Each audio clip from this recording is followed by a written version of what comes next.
ସାମ୍ବାଦିକମାନଙ୍କ ସମସ୍ୟା ପ୍ରତି ସରକାର ଯତ୍ନବାନ ହେବା ଉଚିତ।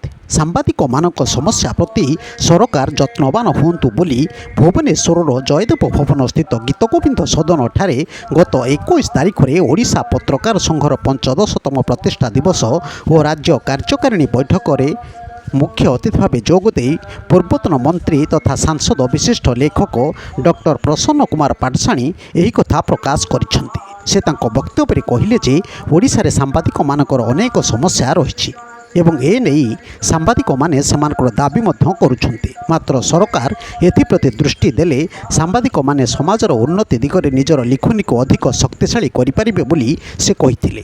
ଏହି ଉତ୍ସବରେ ମୁଖ୍ୟ ବକ୍ତା ଭାବେ ଯୋଗଦେଇ ପୂର୍ବତନ ଅର୍ଥମନ୍ତ୍ରୀ ଶ୍ରୀଯୁକ୍ତ ପଞ୍ଚାନନ କାନୁନଗୋ କହିଲେ ଯେ ସାମ୍ବାଦିକମାନେ ସମାଜର ଜାଗ୍ରତ ପ୍ରହରୀ। ପ୍ରଥମେ ସାମ୍ବାଦିକ ସୁସ୍ଥ ହେଲେ ଏକ ସୁସ୍ଥ ସମାଜ ଗଠନ ହୋଇପାରିବ।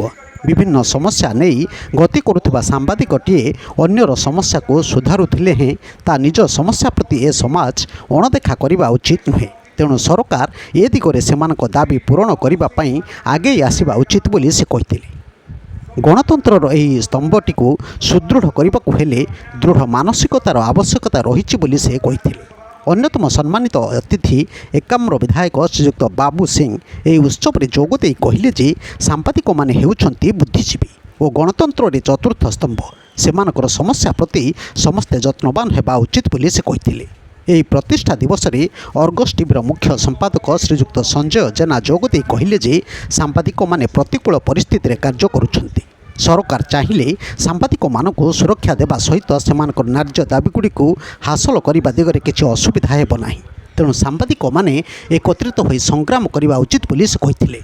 ଓଡ଼ିଶା ପତ୍ରକାର ସଂଘର ଏହି ପ୍ରତିଷ୍ଠା ଦିବସରେ ବରିଷ୍ଠ ସାମ୍ବାଦିକ ଶ୍ରୀଯୁକ୍ତ ଅଶୋକ କୁମାର ପଣ୍ଡା, କାଳାନ୍ତରର ସମ୍ପାଦକ ସୌମ୍ୟକାନ୍ତ ସାମନ୍ତରାୟ ଯୋଗଦେଇ ସତ୍ୟ ନିରପେକ୍ଷ ସମ୍ବାଦ ପରିବେଷଣ ସହିତ ସାମ୍ବାଦିକତା ପେଶାରେ ନିଷ୍ଠାର ଆବଶ୍ୟକତା ରହିଛି ବୋଲି ସେ କହିଥିଲେ।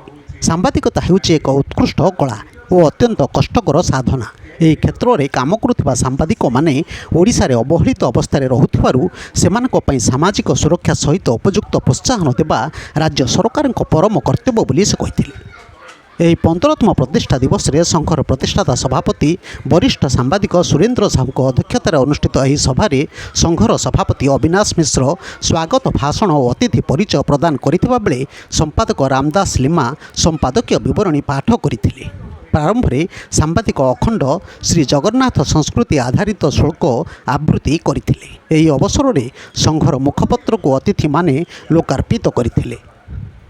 ସାମ୍ବାଦିକତା ସମେତ ବିଭିନ୍ନ କ୍ଷେତ୍ରରେ ଉଲ୍ଲେଖନୀୟ ଅବଦାନ ପାଇଁ କୃତି ପ୍ରତିଭାଧାରୀମାନଙ୍କୁ ସମ୍ବର୍ଦ୍ଧିତ କରାଯାଇଥିଲା।